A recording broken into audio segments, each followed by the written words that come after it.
I have literally found the key to abundance. Like, I have it figured out.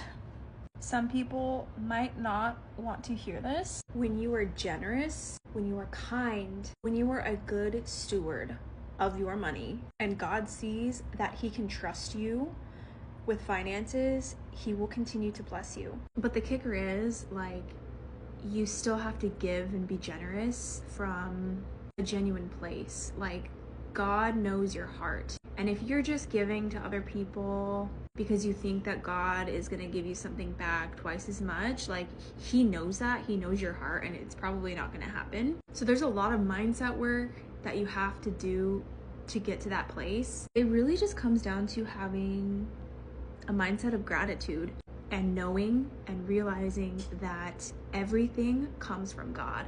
Every blessing, every good thing comes from heaven.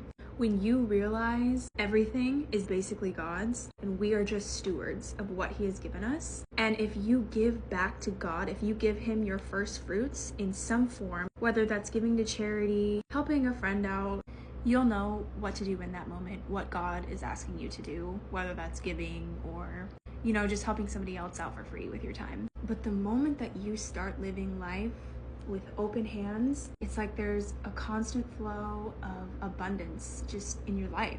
But when you live like this, and you hold on tight to your finances and you don't share, you're basically telling God, like, oh, I don't fully trust you, I don't have full faith in you.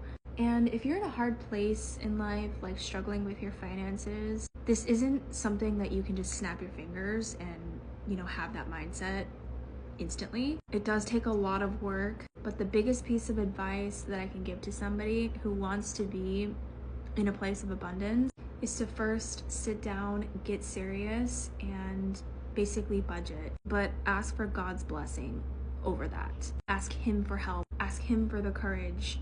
And even if you're in a place where you have, low finances, even when you're in that state and you still are generous and you still give, then God will know.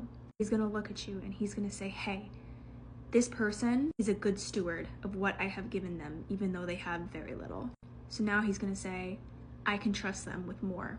This is literally biblical. It relates to the story of the talents. I think it's in the book of Matthew. I'm going to put it up here if you guys want to read it.